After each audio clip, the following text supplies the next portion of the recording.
Baiklah, Assalamualaikum warahmatullahi wabarakatuh. Perkenalkan saya Sultan Saifullah Muhammad, saya dari Prodi Bioteknologi 2020 Universitas Asia Yogyakarta. Pada kesempatan kali ini, saya akan menjelaskan kepada teman-teman semua apa itu hipoksia.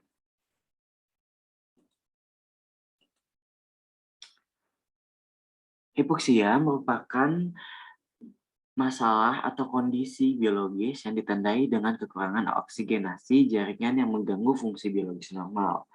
Hipoksia adalah sifat patofisiologis yang didefinisikan sebagai keadaan tekanan oksigen yang tertekan.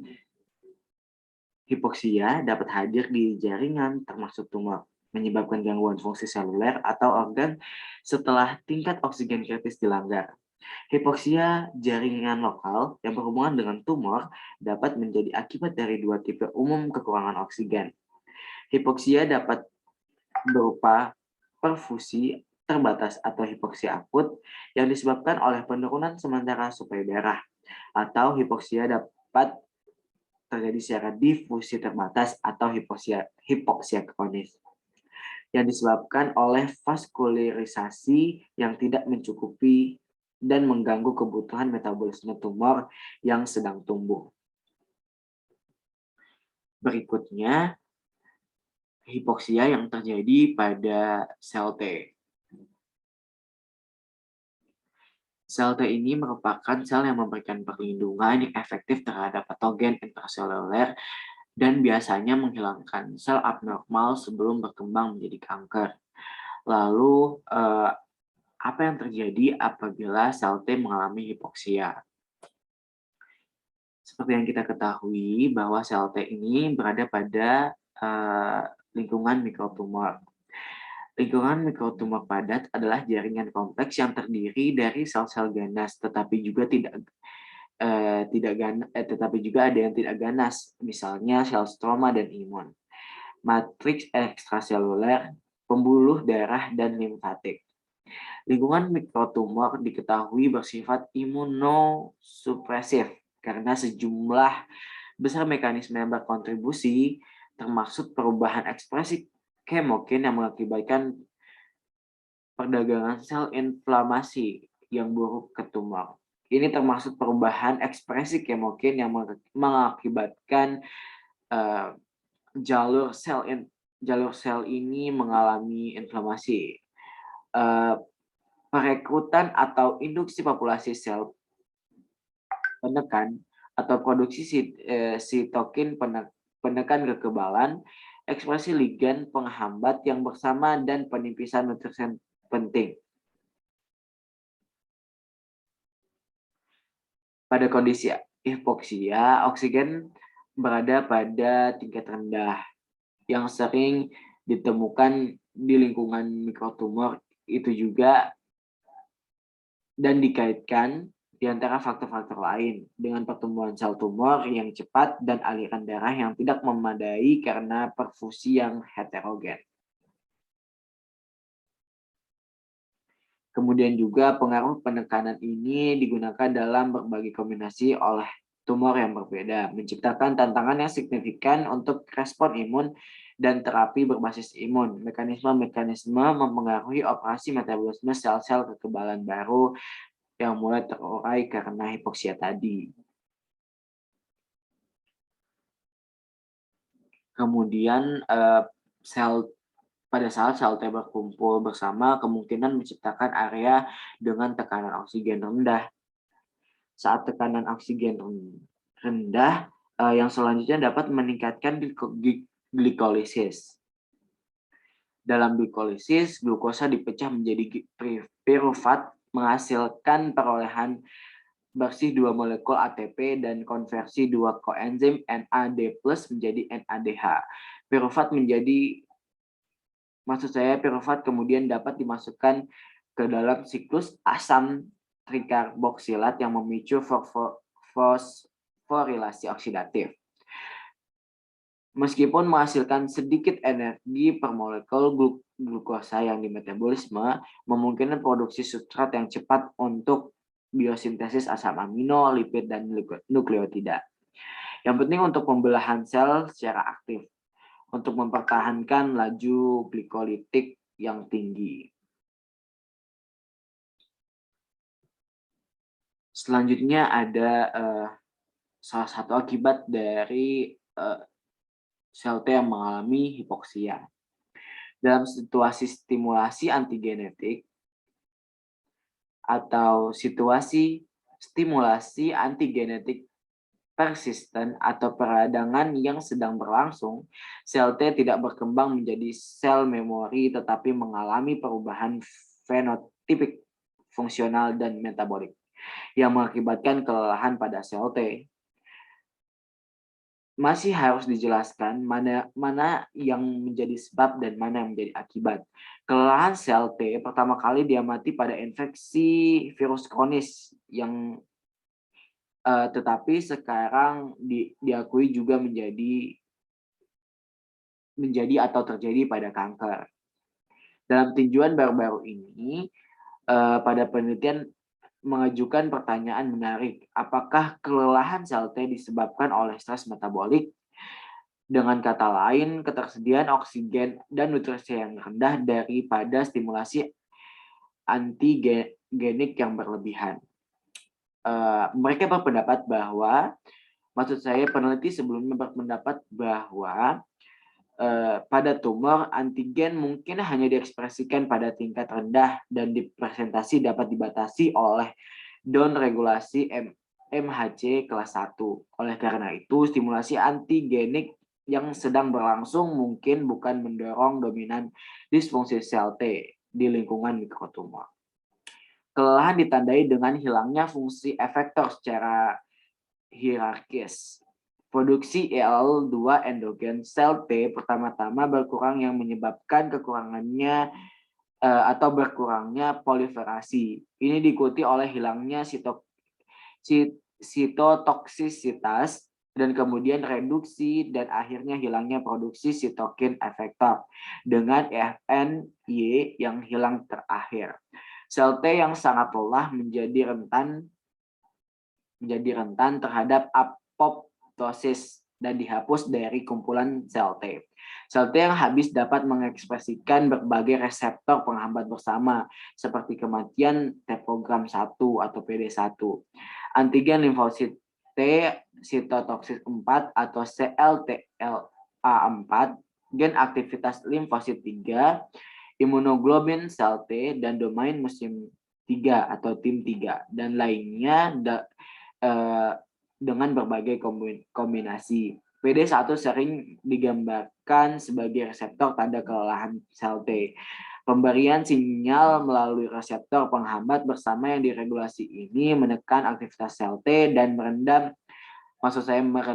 respons imun yang sedang berlangsung, misalnya pada PD1 dan CLTLA4. Kemudian ada mekanisme supresif dalam lingkungan mikrotumor. Mayoritas mortalitas dan morbiditas terkait kanker berasal dari tumor padat yang berkembang dan bermetastasis. Karena strukturnya yang umumnya kacau, tumor padat cenderung mengandung area dengan tekanan oksigen rendah.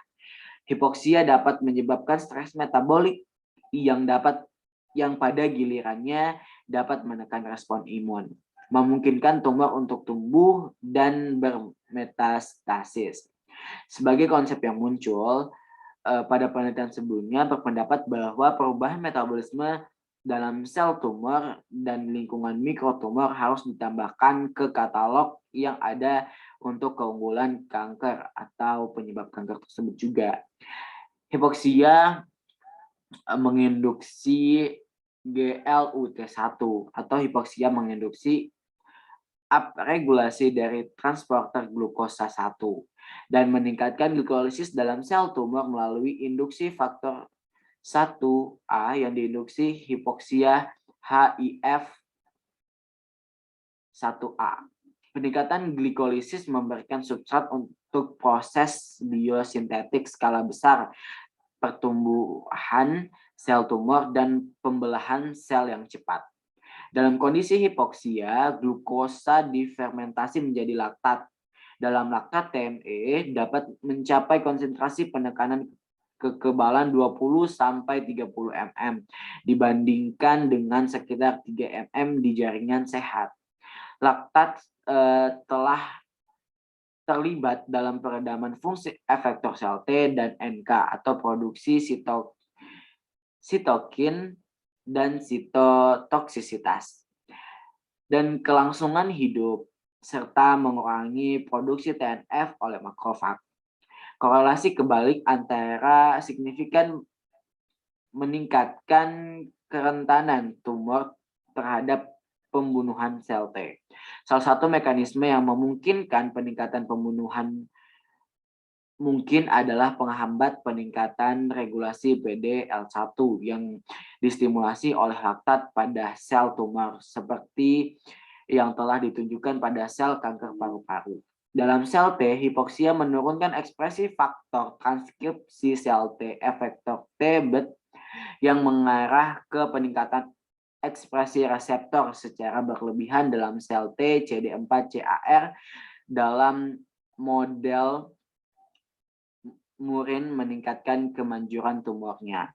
Sebuah studi baru-baru ini menunjukkan bahwa sel T memasuki lingkungan mikrotumor dapat mengalami hilangnya fungsi mitokondria sebagian karena biogenesis mitokondria yang rusak. Depolarisasi mitokondria dan hilangnya mitokondria terkait dengan kelelahan sel T tadi.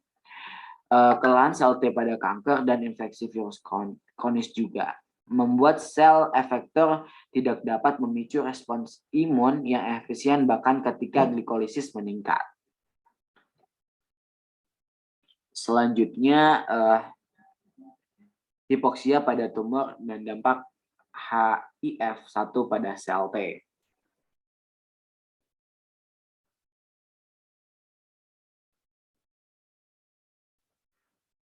Hipoksia telah dijelaskan pada tumor padat yang berbeda dan sudah diakui pada tahun 1950-an untuk menginduksi resistensi tumor terhadap terapi anti kanker seperti radioterapi. Faktor terapi HIF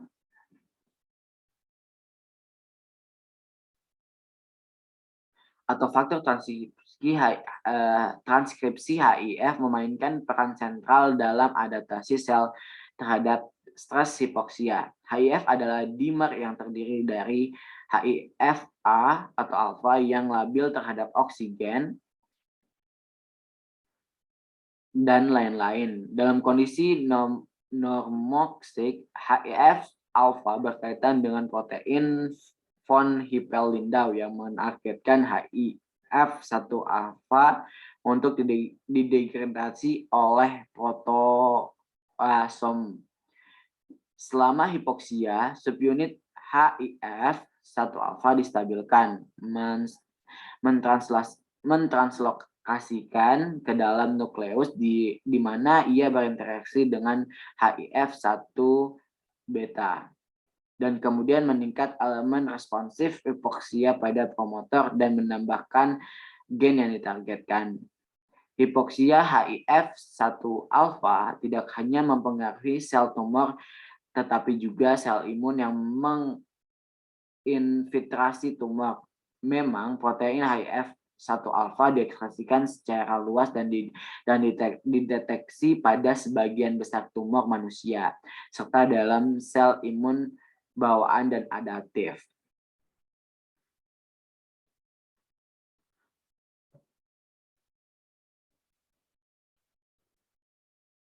Seperti yang saya jelaskan tadi, hipoksia telah dijelaskan pada tumor padat yang berbeda dan sudah diakui pada 1950-an untuk menginduksi resistensi tumor terhadap terapi anti kanker seperti radioterapi. Faktor transkripsi HIF ini memainkan peran sentral dalam adaptasi sel terhadap stres hipoksia. HIF adalah dimer yang terdiri dari HIF alfa yang labil terhadap oksigen. Yang jenis-jenisnya ada isofon, HIF alfa, HIF2 alfa, dan HIF3 alfa. Dan subunit yang diekspresikan secara konstitutif. Biasanya HIF1 yang biasanya disebut dengan HIF1 beta.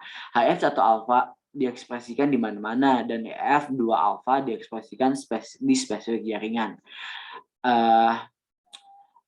HIF2 alfa adalah isoform yang serupa secara struktural yang telah dipelajari secara ekstensif, sementara HIF3 alfa dicirikan dengan kurang baik.